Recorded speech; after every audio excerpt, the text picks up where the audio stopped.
Hello. So in this presentation, I'm going to do an overview of this really interesting essay by Harry Frankfurt. And so he observed that the quality of discourse in our society has certainly degraded over the years, even back in 2005. And really, he wrote this back in the late 1990s. And so this is a trend that's been going on for a long time, and it's certainly really obvious now. And so what he recognized was that there's just a tremendous amount of bullshit in our public discourse. And the way we use this term, very often, if you, for example, you call bullshit on somebody or you accuse them of bullshitting, very often what we mean is just that they're lying. So bullshit would just be a synonym for lying. And that's a fine use of the term. There's certainly nothing wrong with that.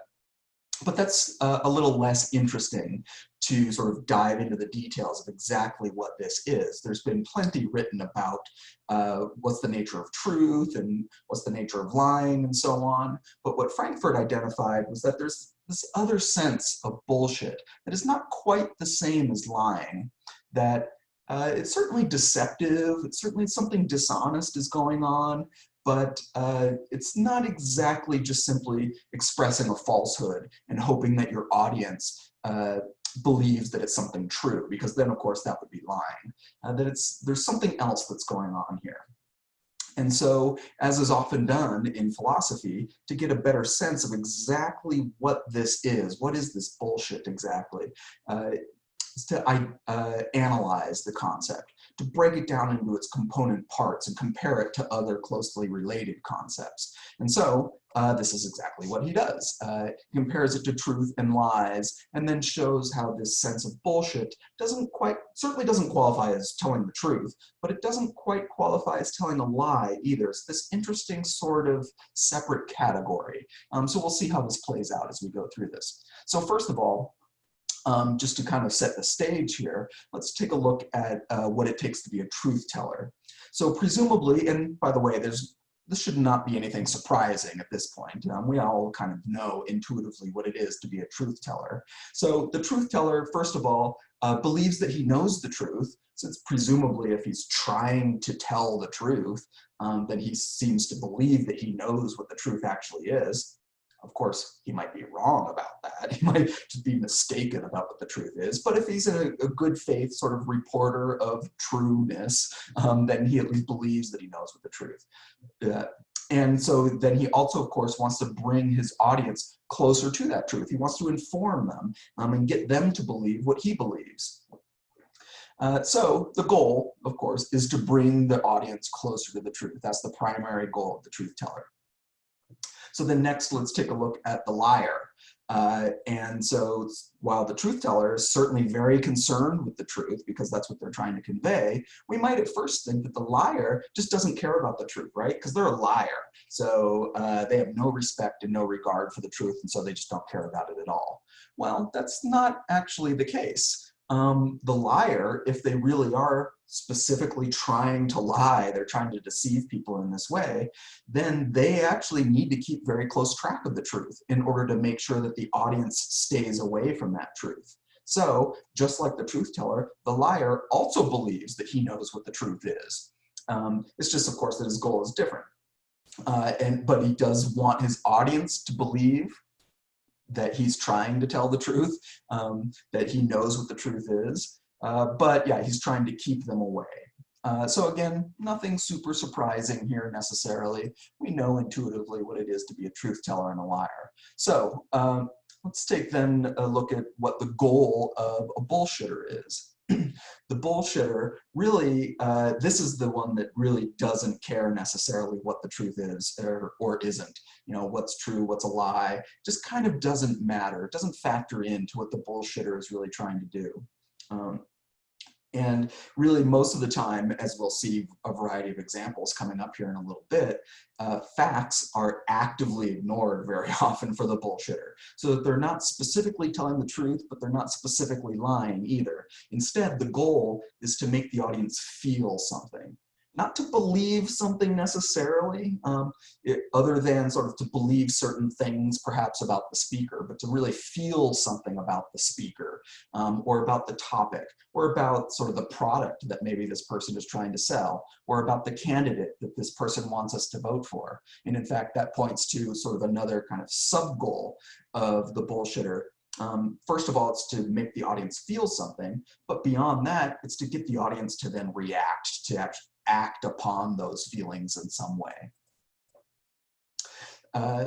So, as the speaker is sort of, the bullshitter is speaking, the audience may come to think of the bullshitter as maybe very knowledgeable about whatever topic it seems that the speaker is talking about, or that they're competent, or they're patriotic, or that they're really tough or something, or they're very compassionate.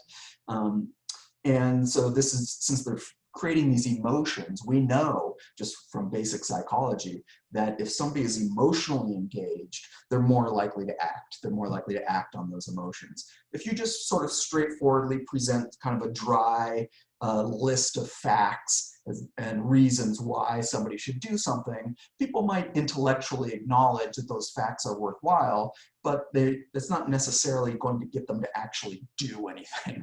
And so you need to trigger people's emotions in order to prompt behavior. And so that's ultimately what the bullshitter is trying to do. Now, we use this term bullshit. It's a pejorative term, right? It's something that's negative, generally. It's something that's bad.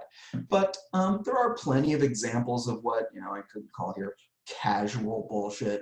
This is when the people involved in the conversations, they have very relaxed standards. They're not expecting some kind of like very straightforward presentation of the truth. And so if you and your friends are sort of talking together, it's a bullshit session, or you're just talking shit with each other. You might say some kind of outlandish things, but nobody's going to hold you to it as sort of real communication, right? It's playing around. And then also most advertising, as we'll see, most advertising counts as bullshit. Very often, and they're not trying to present specific facts. We might think that they're kind of lying to us at some point, but keep in mind that if advertisers specifically lie to the consumers, they could get in big trouble for that, right? They could get accused, maybe even prosecuted for false advertising. So very often, instead of lying, advertising bullshits. And we get it. We understand what advertising is and how it works. We're in on the game. And so, I think it falls in this category of casual bullshit rather than anything serious. But things start to get more serious when we move into the realms of politics and public policy. So if somebody's trying to put forth this policy or get some law passed, and instead of making a good faith effort to present the best arguments in favor of that policy or in favor of that law, and instead they're just bullshitting. They're trying to engage our emotional reactions in order to garner favor for this policy or this law or this candidate perhaps, then we need to worry a little bit more about sort of the negative effects of this. This seems a bit more serious. Or if somebody's in a position of authority and they are manipulating people that they have authority over through bullshit, then this is something that we should be much more concerned about. It's much more sneaky and insidious. So, kind of already said some of this, but let's make it even more clear. So the primary goal, is to make the audience feel something. This is the primary goal of the bullshitter, is to make the audience feel something about the speaker, about the message, and then to act on that feeling. But then there's the secondary goal that becomes very important, which is to not get caught lying, right? So bullshitting in this sense of the term is different than lying. And so if somebody's going to be a real bullshitter, in fact, be a bullshit artist, then they need to present their bullshit in such a way that it doesn't actually qualify as lies. And so again, this is what advertisers would like to do, is maybe it's deceptive, they're trying to spin things in a certain way and get us to feel a certain way about their product, but they want to do it in such a way that it might be deceptive, but it doesn't qualify as actual lies.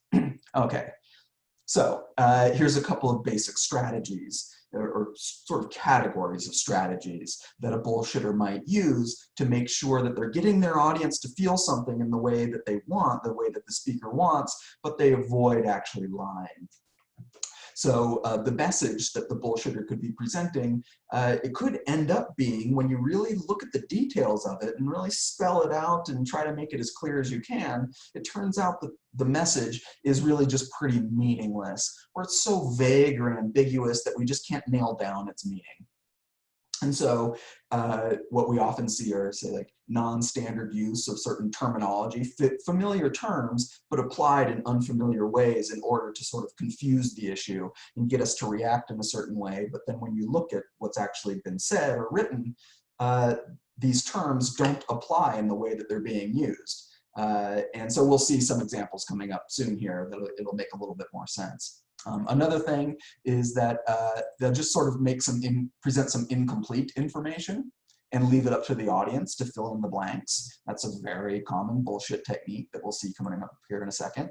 And then another way is to present things that really take the form of a standard statement. So it seems on the surface of it, at least grammatically, that the speaker is presenting a particular statement as being true or specifically being false.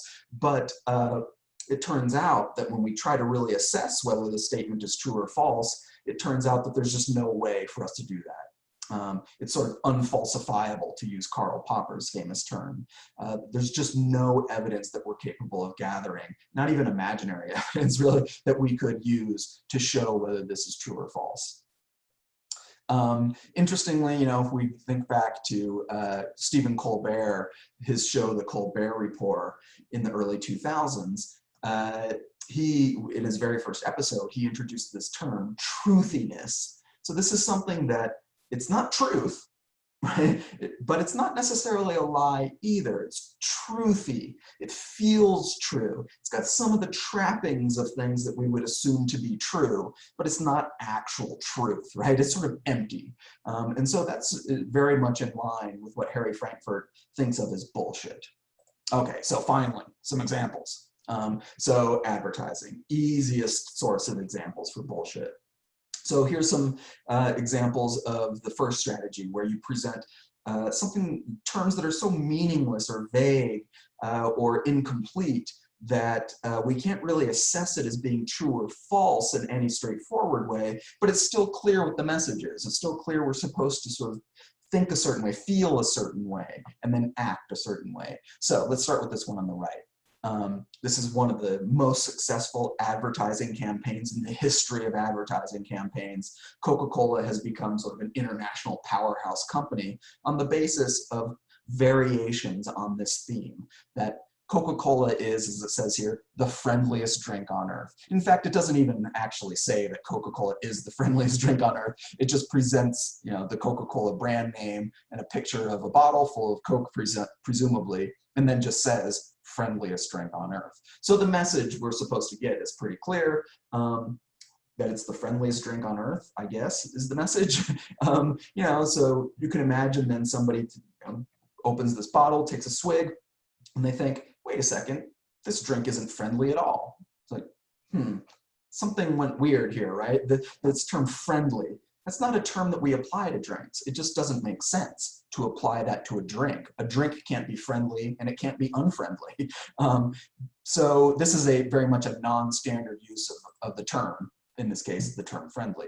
But the message is supposed to be pretty clear, is that you know, what we're supposed to feel. It's, well, you buy somebody a Coke, and now you're friends, and you're holding hands around the world, and we're all singing together. We're all in this, you know, we're all neighbors and friendly and so on. That's sort of the theme that Coca-Cola has been pushing for decades. And like I said, it's been very successful, but it's bullshit, right? It doesn't tell you anything specific about the product that could be true or false. It's just a feeling. So the incomplete information example works really well here. Here we have the famous fashion model, Cindy Crawford. Then we have a picture of their watch. We have her name. And then just barely down here, you can barely see it, the word choices. So the thought is, what they're telling us here is Cindy Crawford chooses Omega watches. But is that what they've actually said? Well, no. There's nothing taking the form of a statement in this advertisement. They just have a picture of her, a picture of their product, and then just this word, choices. And it's up to us, the audience, to fill in all the missing information that Cindy Crawford chooses Omega watches. But they don't actually say that, right? And so if you one day saw Cindy Crawford and she wasn't wearing an Omega watch, you couldn't accuse Omega here of false advertising. You couldn't accuse them of lying to us because they don't actually say that she chooses Omega watches. They just sort of present some images and some words and leaves it up to us to fill in the blanks. So this is a common technique. Certainly in advertising, it's very common, but even in politicians sometimes, they'll be giving a speech and there's sort of some key terms and phrases and so on that they throw out into the audience. And then everybody in the audience, who might actually believe very different things, but everybody in the audience feels like this politician was saying what they're thinking.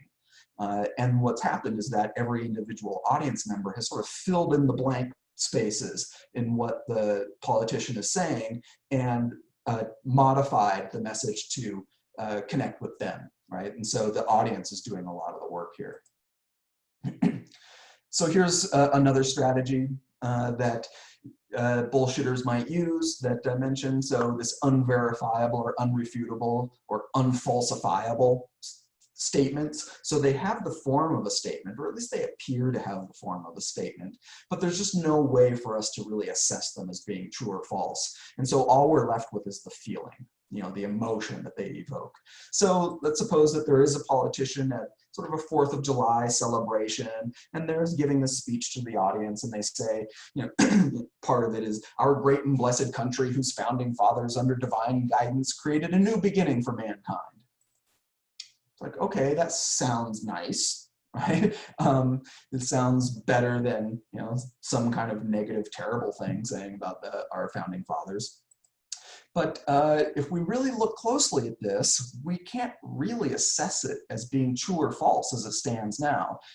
So there's actually more than one place where there's bullshit going on here. So let's see here. Here's one, a new beginning for mankind. So was it a new beginning for mankind? It was maybe the beginning of a new sovereign nation, but a new beginning for mankind. It's like, is that true? Is it false? Like, we can't really say either way. We maybe if we pin down the speaker and we had this long discussion about what they actually mean by a new beginning and what it would take to be a new beginning for mankind as opposed to just a new beginning for an individual country, then maybe we could start to get a sense of whether this is true or false. But just as it stands, a new beginning for mankind, it's just leaves us with this feeling that something new and wonderful has happened. Here's another spot, under divine guidance. So were the founding fathers under divine guidance? Is it false that they were under divine guidance? Like, I don't know how to go about assessing that. So again, there's no way to say whether that's really true or false, and all we're left with is this feeling that God was involved, right? So there's maybe some religious hints going on here. And then also this one, our great and blessed country. Is our country great and blessed? Like, well, maybe, is it false that it's great and blessed? Like, again, we'd have to sort of pin down the speaker and have this long discussion about what they mean about being great or being blessed. And then we maybe would have a chance to assess whether our country really matches those terms or not. But just as it is, all we're left is the feeling, and so we're left with a feeling about the speaker, that the speaker is patriotic, religious perhaps, and so this isn't intended to be a history seminar where they're giving us specific facts about the history of our country. Instead, it's just something about the speaker themselves, really. It's giving us a feeling of togetherness and patriotism somehow. Okay, so here's a few other examples. Again, advertising is just so easy. Hair care products over here on the right. So what is this? It's not even a statement. It's not even a sentence, since there's periods after each word here. Just, oh my God, and then a picture of hair. I guess that's supposed to be nice hair in the background there. So it's up to us to fill in so much of the information here. But it's still a pretty well crafted advertisement because the feeling is clear. It's like the hair, the results on your hair is just so amazing. You're going to be like, oh my God, it's so wonderful. But of course, we have to fill in all those blanks. The greening of advertising, very common. To try to find some way of promoting your product as environmentally friendly. But they don't say that here. They don't say this car is environmentally friendly. They just give us this imagery, all the greenness and the sunlight coming through, and it looks all so natural and wonderful and pure somehow. And then the phrase that they put in, nature reinvented, honestly, I'm not exactly sure what that's supposed to mean. Why would we want to reinvent nature? Is that a good thing? But somehow or another, this is like they're trying to get us to feel as though their product, this car, is so close to nature that it almost is nature, and that it's natural and environmentally friendly to have this car. Of course, they did park this car in the middle of an otherwise pristine field, so that doesn't seem very nice. But nevertheless, the emotional message is clear. Axe body spray has been doing this for a long time. We're in on the joke. We understand what they're doing here.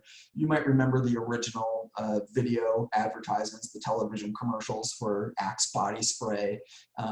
It had this person that sprays the stuff on his body, and then a gang of cheerleaders or something chases him down the street. And so you can imagine the poor guy who buys this product and he sprays it on himself, and he's like, okay, I'm ready for the gang of cheerleaders to chase me down the street. And unfortunately, none of them ever show up, right? But so did their advertisement lie to this poor guy? Well, not really. They didn't say specifically, if you use this product, then a gang of cheerleaders will chase you down the street. They just showed it happening and then left it up to you to sort of get the feeling, right? That this is somehow a sexually alluring product, right? That it's going to make you more likely to be noticed by women. And that's sort of what's going on here. This is a very weird ad, right? Spray more, get more. Like, that's pretty vague. It's up to us to sort of read into what this is supposed to mean. The woman in this picture, for some reason she's outside, in this field in a bikini. She looks sort of wild and feral, like she's caught the scent somehow. And I guess that's sexy. And then notice down here at the bottom, there's a little pile of rabbits at the bottom. Like, what do rabbits have to do with Axe body spray? Well, I'll leave it up to you, the audience, to sort of fill in the information there as to what emotional message we're supposed to get from that. Okay. So this hopefully gives you a sense of what bullshit is and how it's different than lying. In all these examples, the advertisers can't be sued for false advertising because they haven't actually said anything, right? They just presented some images, a few key terms, and left it up to us to fill in the information and get the feeling out of this. And presumably this would make it more likely that we'll buy their product. The next thing that Frankfurt goes on to talk about is what consequences are worse? Are the consequences for lying worse than the consequences for bullshitting? Or are the consequences for bullshitting worse? And we can think of that in two ways. First of all, for the speaker, are the consequences worse if some individual gets caught lying, or is it worse if they get caught bullshitting? Well, in general, it tends to be worse if somebody is caught lying. If you're caught lying in your job, then that could be serious consequences for you. If you get caught lying to your friends, then they might think badly of you. They might have bad feelings towards you. It used to be the case, at least, that if a politician got caught lying, then that would be severely negative consequences on their career. They might even have to resign. That's actually happened in the past when they've been caught lying. But if a politician gets caught bullshitting, what are the consequences? Are there any consequences? It kind of doesn't seem like it. They're just being a politician, right? That's just what politicians do. They try to make their constituents feel a certain thing about them, that they're doing a good job, that they're worth voting for again and bringing back into office. So that's just what politicians do. Um, and advertisers, certainly, I've talked about this already, if they get caught lying, they could get sued, or they could face some kind of legal consequences. But if they get caught bullshitting, it's like, well, that's just advertising. That's just what advertising is. So as far as the bullshitter or the liar themselves, it seems worse to be a liar. But then we can also ask, which is worse for society, right? Which is worse for the world?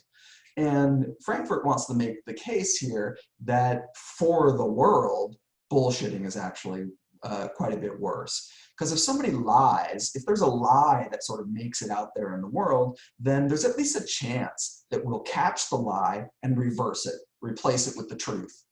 So that's at least a possibility. But for bullshit, there's nothing really to catch and change. You can't really turn bullshit into the truth exactly. It just, because it doesn't care about the truth, right? That was one of the initial characteristics of the bullshitter, is that truth is just sort of irrelevant. It's not something that they're aiming at. So they don't tell a lie. There's nothing there to correct exactly. But once this proliferates, and it certainly has because it's so effective, the thought is that we just start to sort of lose track of the truth and lose respect for the truth. And so we stop caring about whether things are true or false, and we only care about what effect does it have on people. How does it make us feel? And so that seems like it's a more insidious effect on society overall, that this is bad for society. And this is one of the reasons why Frankfurt wrote this in the first place. Okay, so a few other examples of, or like variations on this theme of bullshitting. Well, here's one. There's a card game that's called Bullshit that maybe some of you have played before. And so if I'm remembering correctly, the way the game is played is, everybody gets their cards, and the goal is to get rid of your cards. And the way you do that is whoever has the lowest card, say you've got just a 2, then you lay that down on the table face down, and you say, I've got 1, 2. And then the next, whoever's got a 3, and maybe they have more than 1 3, they'll take whatever 3s they have in their hand, and they'll put those face down and say, for example, here are 2 3s, and they put that on the table.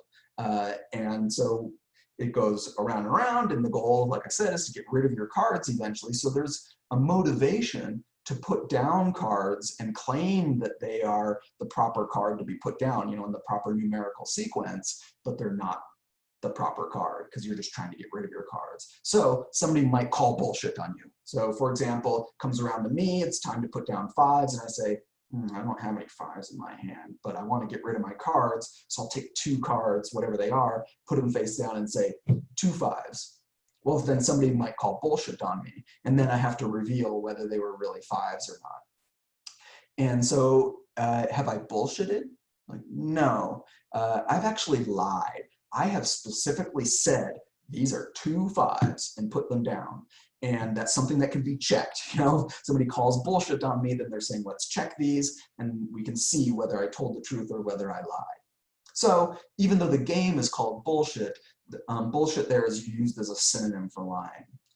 So let's contrast that with poker. So, we're all playing poker and people are betting, and it comes around to me, and let's say I don't have a very good hand. In fact, maybe I don't even have anything in my hand, not even a pair. But nevertheless, the betting comes around to me, and let's say the bet is $10, and I say, all right, I see your $10, and I raise it by $20. So have I lied? No, I haven't said anything about what's in my hand. I haven't said, this is a good hand, so therefore I will raise the bet. That's not what happened. All I did was say, I raised the bet. And then I just left it up to the other players to fill in the information and get a feeling from me about my confidence level to the quality of my hand. And so if they come to the conclusion that I have a good hand, well, that's up to them. That's their fault. And so that is much closer to bullshitting, right? I'm just creating an impression about my hand and leaving, but without actually saying anything specific about whether my hand really is good or not. And so that kind of bluffing that happens in poker is, I think, an example of bullshit.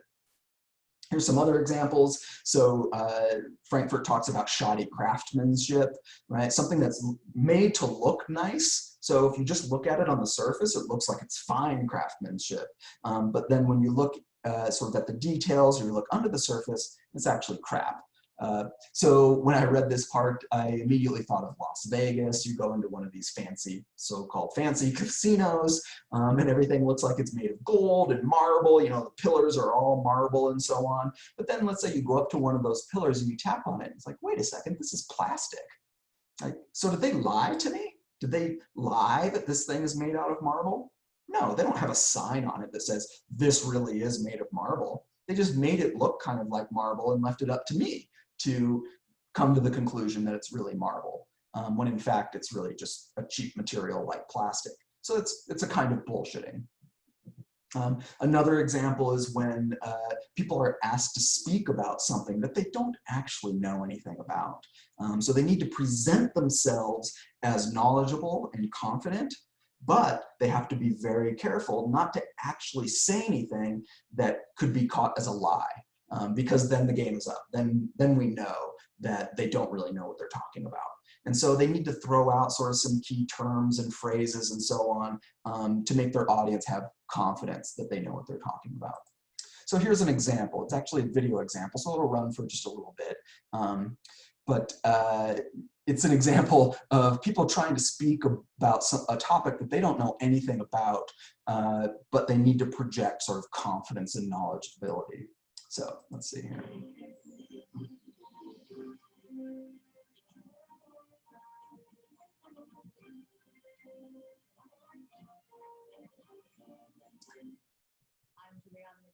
Filling in for Clifford Baines. His autobiography is due today.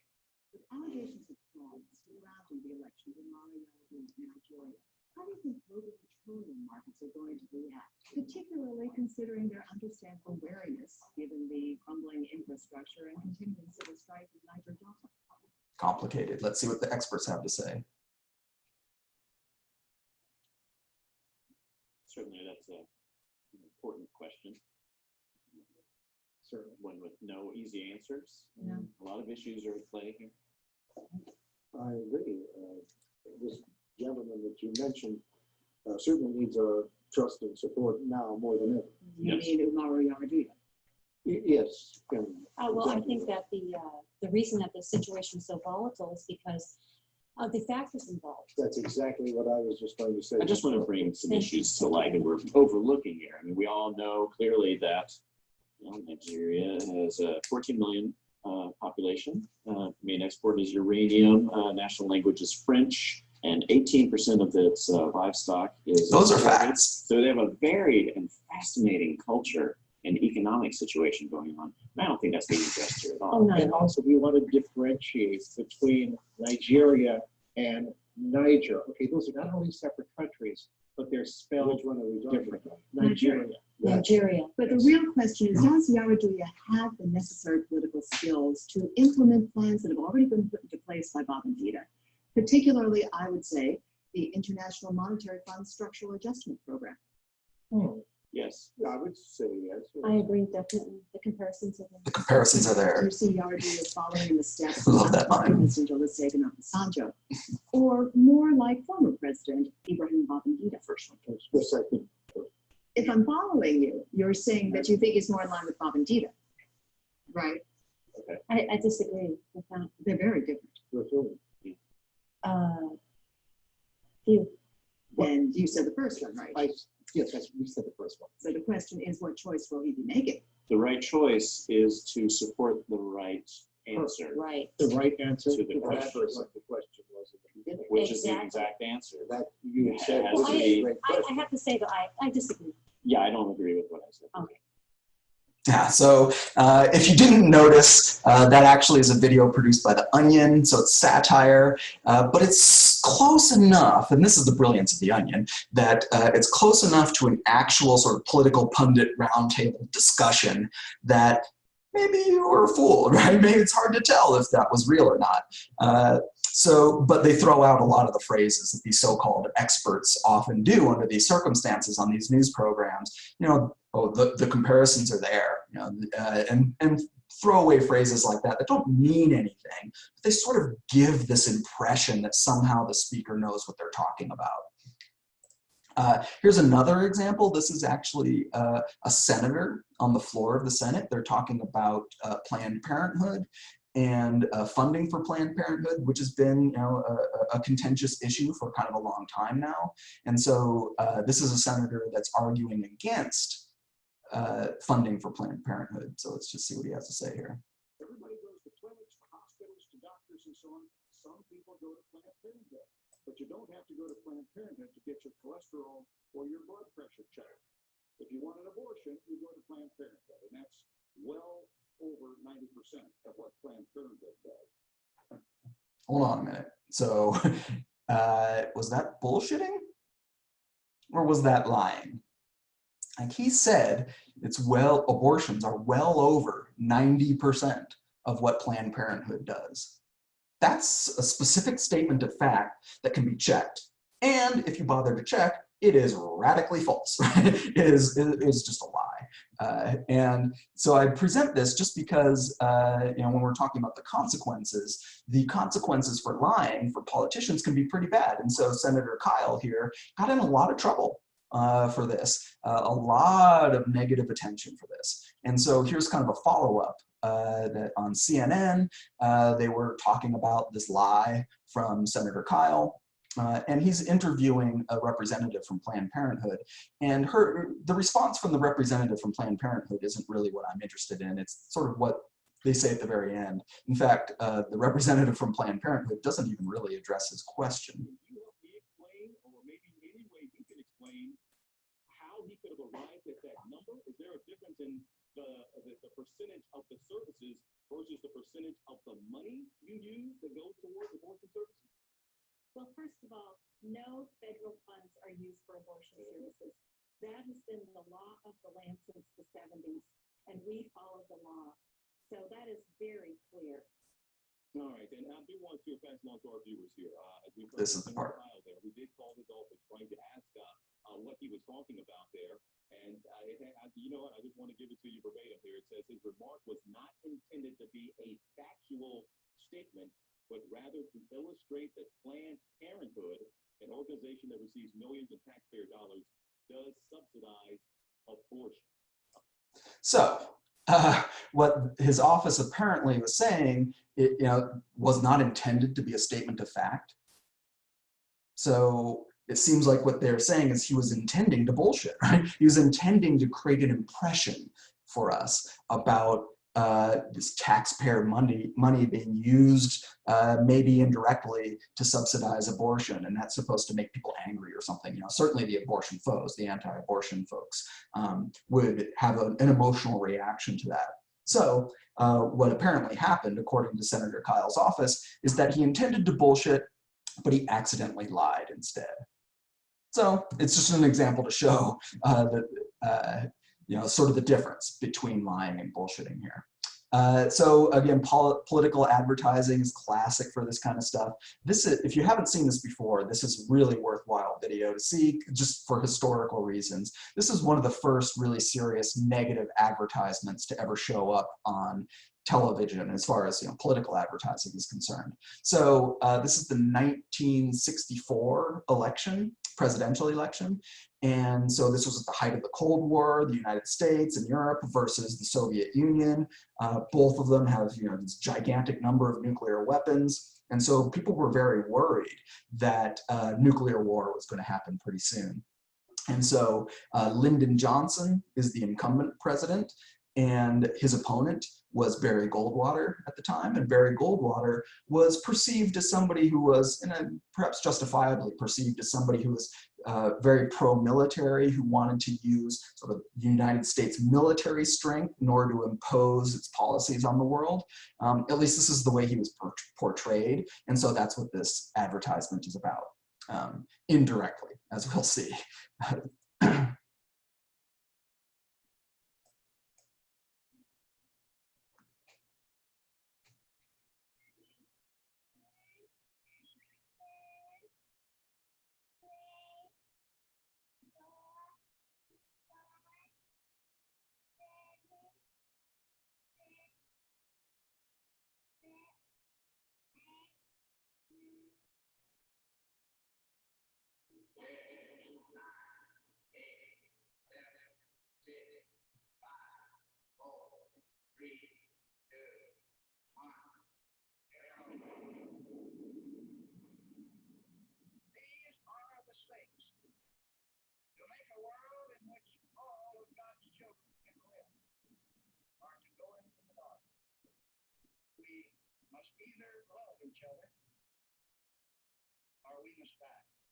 Vote for President Johnson on November 3rd.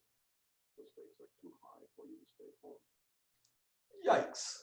So you're all going to vote for President Johnson, right? You don't want to blow up that little girl, do you? Yeah, so notice that it doesn't mention his opponent at all, doesn't really mention any issues, this vague things about loving each other or going into the dark, like whatever that's supposed to mean exactly. So we can't really assess that message as being true or false. It's just obviously creates an emotional reaction, right? A nuclear bomb blowing up this sweet little girl.